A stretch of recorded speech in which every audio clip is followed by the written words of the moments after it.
sir, ngayon, Oo. ano ang inyong suggestion?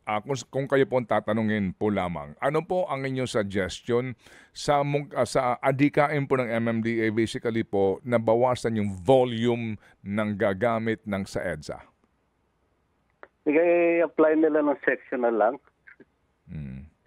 Habang kung saan na ginagawa kung saan na medyo nabawasan ng lane dahil ginagawa ng binungkal ng DPWH, Mm-mm. medyo doon nila tiknan, no?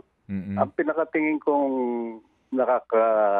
medyo talagang sisikip yung buong EDSA pag ginawa po yung Guadalupe Bridge.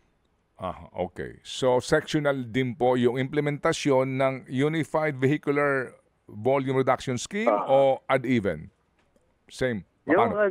ad-even po, Ad-even. i-apply na lang ho nila. Oo. Sectional.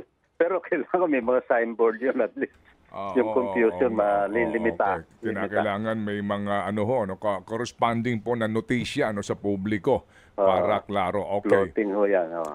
Okay, sige. Sir, NCAP, anong basa niyo sa NCAP ngayon? Yung NCAP, okay naman yan. Technology. Kaya lang hindi ko pa alam kung i-apply nila sa lahat ng klaseng violation dahil it relies a lot on artificial intelligence, no? Na yung tao makikialam lang doon kung may nagreklamo, but they have to review all the so-called violation. May secondary screening ng mga tao ng people intervention.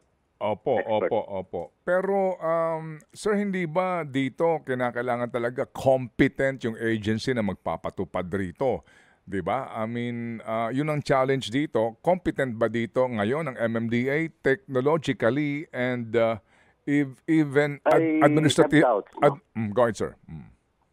I have doubts. Pero I will give them the benefit of the doubt na matuto sila.